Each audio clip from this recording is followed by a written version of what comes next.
नमस्कार साथियों, स्वागत है आप सभी का हमारे यूट्यूब चैनल अफेयरपीडिया पर।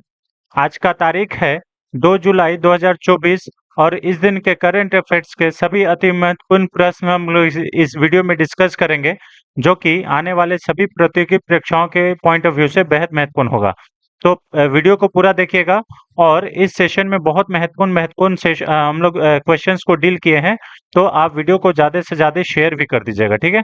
चैनल पे नए हैं तो चैनल को जरूर सब्सक्राइब कर लीजिए फ्रेंड्स, और अपने फैमिली फ्रेंड्स को हमसे जुड़ने के लिए आप प्रोत्साहित कर सकते हैं, ठीक है? तो चलिए आग्रह के साथ आज का वीडियो शुरू करते हैं, लेकिन उससे पहले आज का मोटिवेशन देख लेते हैं। आज का मोटिवेशन है, be tough and stay resilient to keep going no matter what.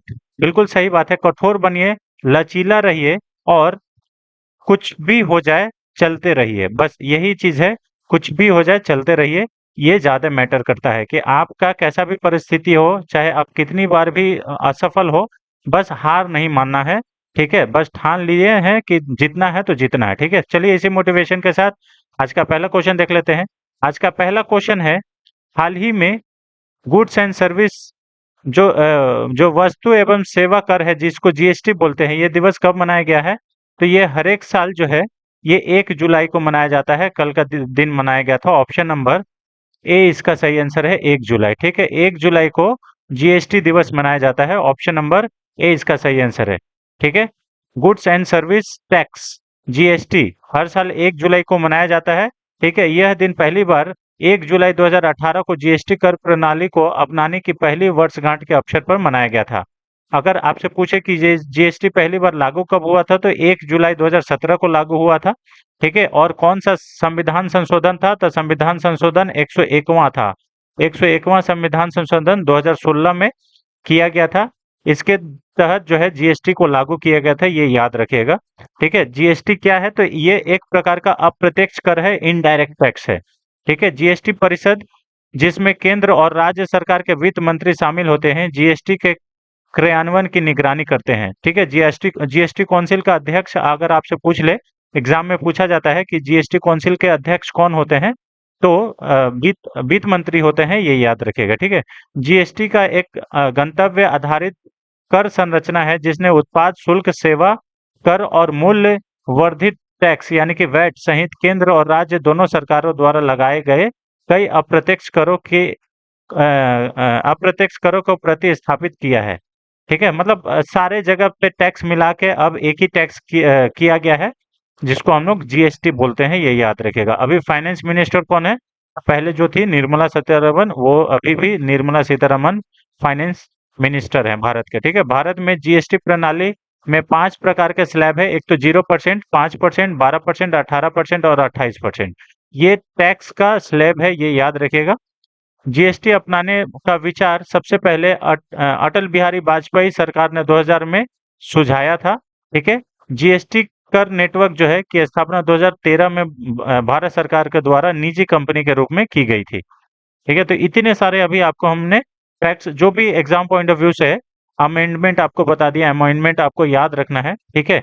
101वां amendment है 2016 का, ठीक है? चलिए क्वेश्चन नंबर 2 पे आते हैं। क्वेश्चन नंबर 2 है, हाल ही में ग्लोबल लिवेबिलिटी इंडेक्स 2024 के अनुसार रहने के लिए दुनिया का सबसे अच्छा शहर कौन सा है? तो अभी हाल ही में ग्लोबल लिवेबिलिटी इंडेक्स 2024 जारी किया गया है, और इसमें बताया गया है कि सबसे बढ़िया जो दुनिया में रहने वाला शहर है वो है वियना। ये ऑस्ट्रिया की राजधानी वियना है, ये याद रखेगा। ऑप्शन नंबर डी इसका सही आंसर है। ग्लोबल लिवेबिलिटी इंडेक्स 2024 के अनुसार वियना रहने के लिए दुनिया का सबसे अच्छा शहर है। ऑस्ट्रिया के वियना में लगातार तीसरे साल ग्लोबल लिवेबिलिटी इंडेक्स में पहला स्थान है, ठीक है? शहर ने ग्लोबल इंडेक्स में 98.4% स्कोर हासिल किया है। ग्लोबल लिवेबिलिटी इंडेक्स स्थिरता, स्वास्थ्य सेवा, संस्कृति और पर्यावरण, शिक्षा और बुनियादी ढांचे सहित 5 श्रेणियों में 173 शहरों को रैंकिंग देता है। यानी कि कौन-कौन सा श्रेणी है इसमें, कितना श्रेणी है, ऐसा आपसे पूछ लिया जाए कि ये कितना, जो ग्लोबल लिवेबिलिटी इंडेक्स है, ये कितने श्रेणियों में दिया जाता है, तो ये याद रखिएगा, ये 5 श्रेणी, मतलब 5 ऐसे इसके स्तंभ है। जो है, पहला है आपका स्वास्थ्य, ठीक है? स्वास्थ्य सेवा होगा, संस्कृति हो गया, पर्यावरण हो गया, शिक्षा हो गया और बुनियादी ढांचा। ठीक है। और 173 शहर में इसमें रैंकिंग में शामिल किया गया था, जिसमें वियना जो है वो टॉप पर आया है। ऑस्ट्रिया की राजधानी है वियना, ये याद रखिएगा। इकोनॉमिस्ट इंटेलिजेंस यूनिट द्वारा ग्लोबल लिवेबिलिटी इंडेक्स जारी किया जाता है, तो ये वाला थोड़ा सा इंपॉर्टेंट है। ये जो है इकोनॉमिक्स इंटेलिजेंस यूनिट है ना, EIU, इसके द्वारा ये इंडेक्स जो है वो जारी किया जाता है। ठीक है। ऑस्ट्रेलिया में मेलबर्न और सिडनी, जापान में ओसाका और न्यूजीलैंड में ऑकलैंड विश्व स्तर पर शीर्ष 10 में सबसे रहने योग्य शहर है। ठीक है। पाकिस्तान का कराची और बांग्लादेश की राजधानी ढाका दुनिया का सबसे कम रहने योग्य शहर है। ब्रिटेन की राजधानी लंदन को दुनिया का 45वां सबसे रहने लायक शहर बताया गया है। ठीक है, ये याद रखिएगा। अगर भारत का कोई पूछे तो मुंबई ज्यादा लिवेबिलिटी इंडेक्स में आता है। ठीक है, हालांकि इसमें कोई वैसा रैंकिंग नहीं दिया हुआ है। तो देखिए, पहला नंबर पे वियना है, दूसरा नंबर पे कोपेनहेगन है जो कि डेनमार्क की राजधानी है, तीसरा नंबर पे जूरिक है, स्विट्जरलैंड की राजधानी मतलब स्विट्जरलैंड की सिटी है, मेलबोर्न ऑस्ट्रेलिया। ठीक है, उसके बाद फिर कैलगरी कनाडा और जेनेवा स्विट्जरलैंड। तो स्विट्जरलैंड की दो सिटीज है, ये याद रखिएगा टॉप लिवेबिलिटी इंडेक्स में। ठीक है। अब यहाँ पे हम आपको यहाँ पे देखिए टॉप 10 जो लिस्ट है वो हम आपको बता रहे हैं, the world's most livable city 2024। ठीक है, इसमें वियना भी है, कोपेनहेगन है, सारा चीज हम आपको बता दिए। ठीक है, 173 सिटीज में इसको मतलब इसमें शामिल किया जाता है सर्वे में। और ये 2023 का भी रैंक एकदम सेम ही है, इसे याद कर लीजिएगा। इकोनॉमिक्स इंटेलिजेंस के द्वारा इसको जारी किया जाता है, ये याद रखते हैं। ठीक है, चलिए क्वेश्चन नंबर 3 पे आते हैं। हाल ही में कौन सी टीम सभी मैच जीतकर T20 विश्व कप जीतने वाली पहली टीम बन गई है? तो ऐसा करने वाले नन अदर देन भारत बन गया है। ऑप्शन नंबर ए इसका सही आंसर है। आपको बता दें कि अगर विश्व कप 50-50 वाला भी जीता तो उस समय भी भारत एक भी मैच नहीं जीता था, सिर्फ और सिर्फ फाइनल में जाके हारा था। ठीक है, एक भी मैच नहीं हारा था, सिर्फ और सिर्फ फाइनल में जाके हारा था। इस बार भी T20 मैच में भारत एक भी मैच नहीं हारा और फाइनल भी जीत गया। तो ऐसा करने वाला एकमात्र भारत बना है, ये याद। ऑप्शन नंबर ए इसका सही आंसर है। ठीक है, और ये कब फाइनल हुआ था आपको मालूम होगा। ठीक है, फाइनल जो है ये भारत जीता है 29 जून को, बारबाडोस में हुआ था।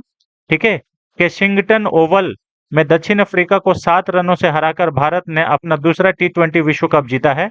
रोहित शर्मा की अगुवाई वाली टीम ने अब टूर्नामेंट में एक भी मैच नहीं बिना हारे विश्व कप जीतने का गौरव हासिल किया है।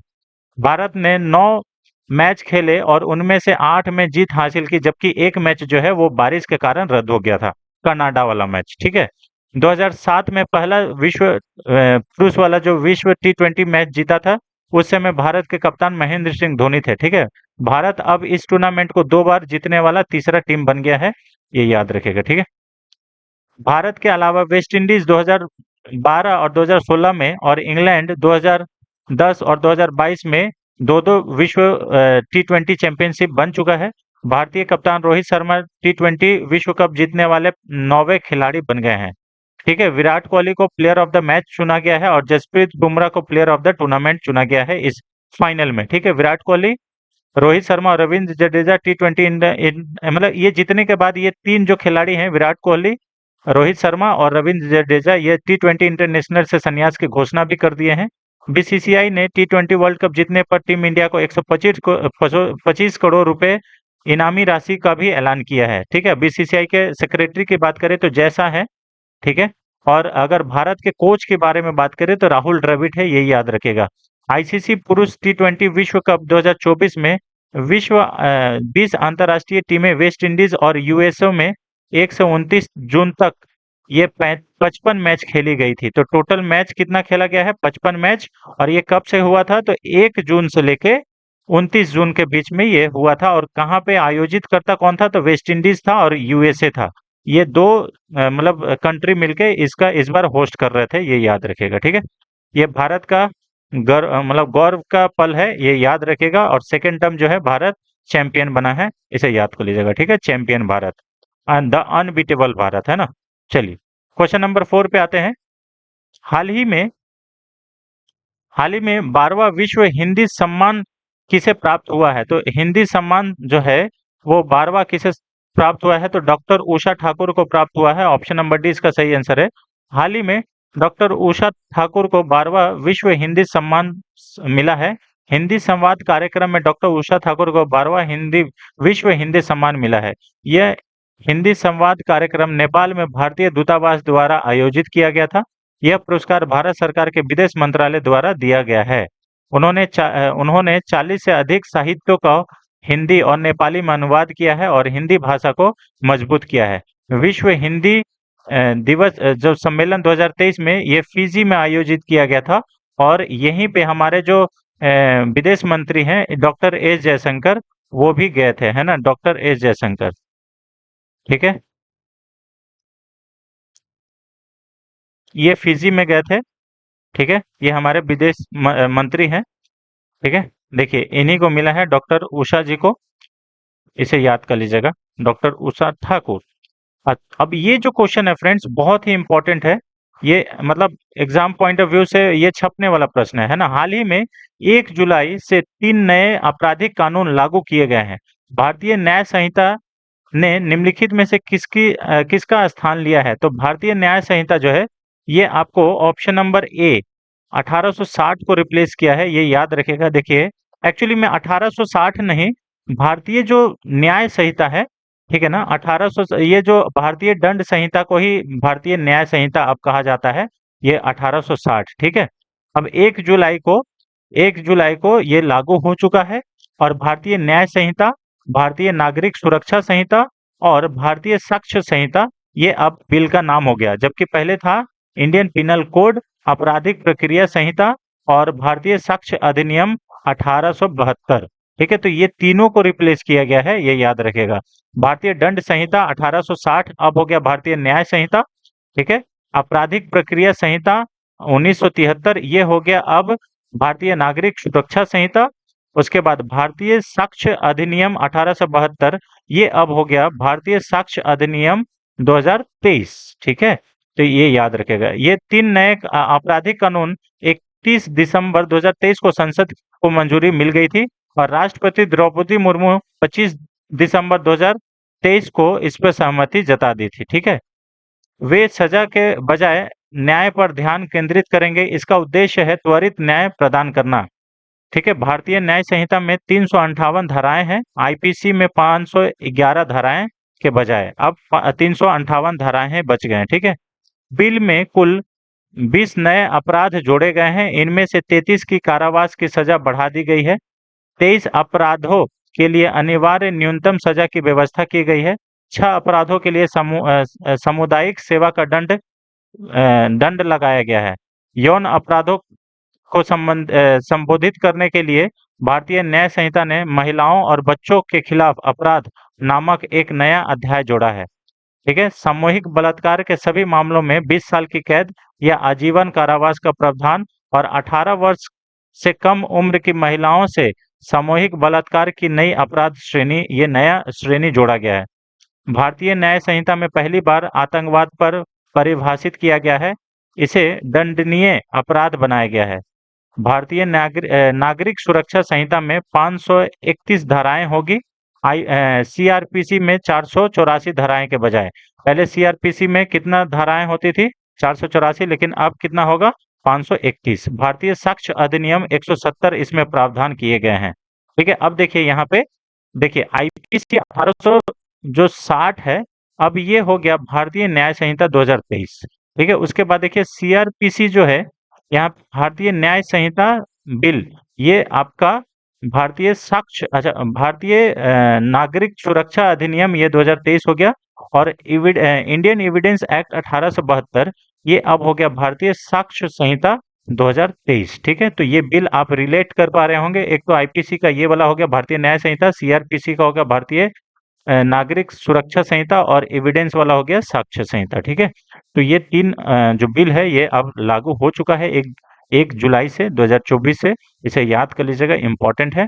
अगर पास कब हुआ वो अगर आपसे पूछ लिया जाए कि ये बिल कब मतलब ये इसमें पास हुआ था, तो ये जो अप्रूवल है पार्लियामेंट से 21 दिसंबर 2023 को ही हो गया था और इस पे प्रेसिडेंट 25 दिसंबर 2023 को अप्रूवल कर दिए थे। ठीक है, चलिए क्वेश्चन नंबर 6 पे आते हैं। हाल ही में राष्ट्रीय सांख्यिकी दिवस का कौन सा संस्करण 2024 में निर्णय लेने के लिए डेटा का उपयोग के विषय के तहत मनाया गया है? तो ये 18वीं जो है, ये 18वीं नेशनल स्टैटिस्टिक्स डे मनाया गया है, ये याद रखिएगा। Use of data for the decision making 18वीं, ऑप्शन नंबर डी इसका सही आंसर है। और आपको बता दें कि ये जो राष्ट्रीय सांख्यिकी दिवस है, ये पीसी महालनोबिस के जन्म तिथि पर मनाया जाता है, ये याद रखिएगा, इंपॉर्टेंट है। 29 जून को राष्ट्रीय सांख्यिकी दिवस हर साल 29 जून को मनाया जाता है। 18वीं राष्ट्रीय सांख्यिकी दिवस, निर्णय लेने के लिए डेटा का उपयोग करना, ये इस बार का थीम है।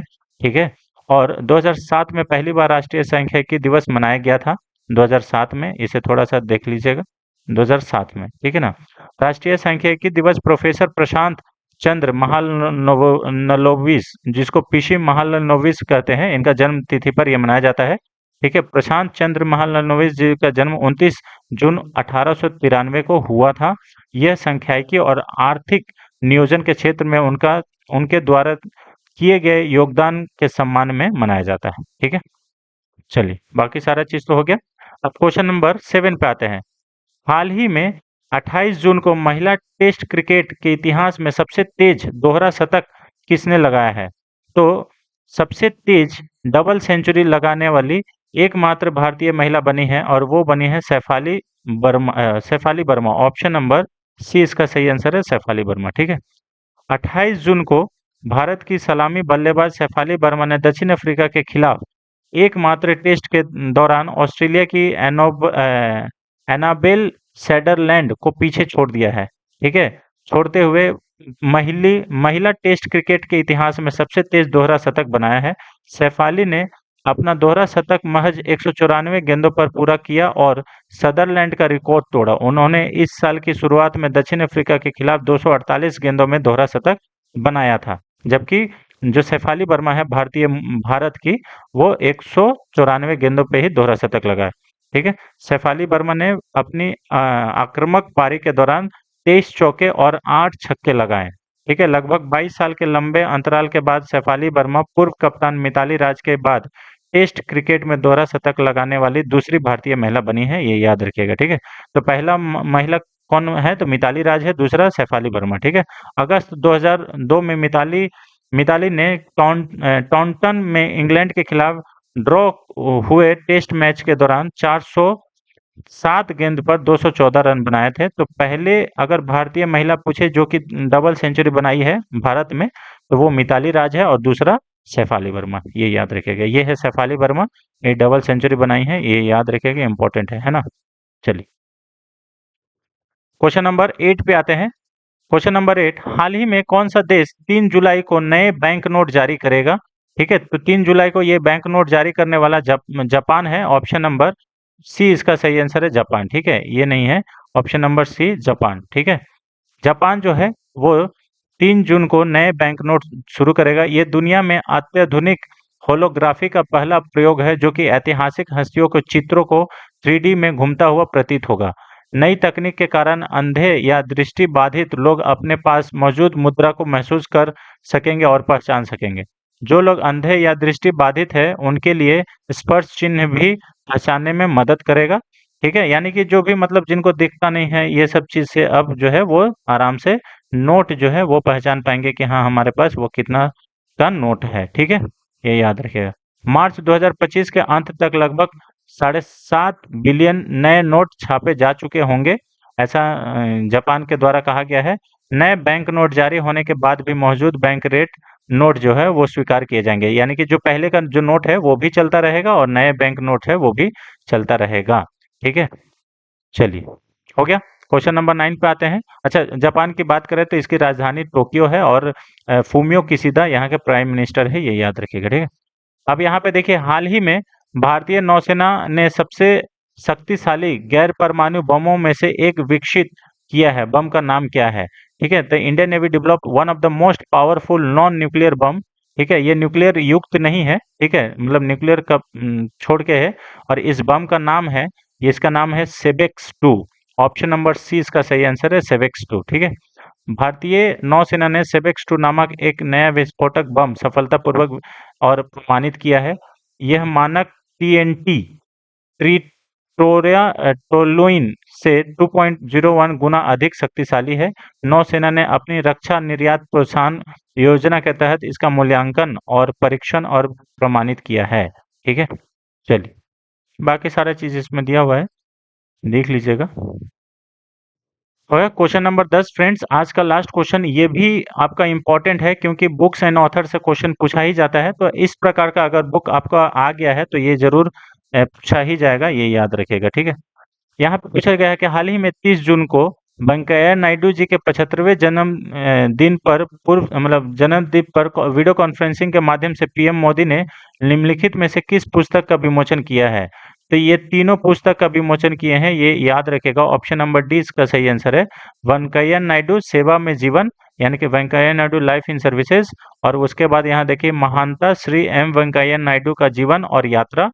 उसके बाद भारत का जश्न मनाना, भारत के 73वें उपराष्ट्रपति के रूप में श्री एम वेंकैया नायडू का मिशन और संदेश। ये तीनों जो बुक लिखा गया है वेंकैया नायडू जी के जीवन पर लिखा गया है, और ये इनका अनावरण जो है प्रधानमंत्री नरेंद्र मोदी जी के द्वारा 30 जून को, यानी कि 2 दिन परसों ही किया गया है, ये याद रखिएगा। ऑप्शन नंबर डी इसका सही आंसर है।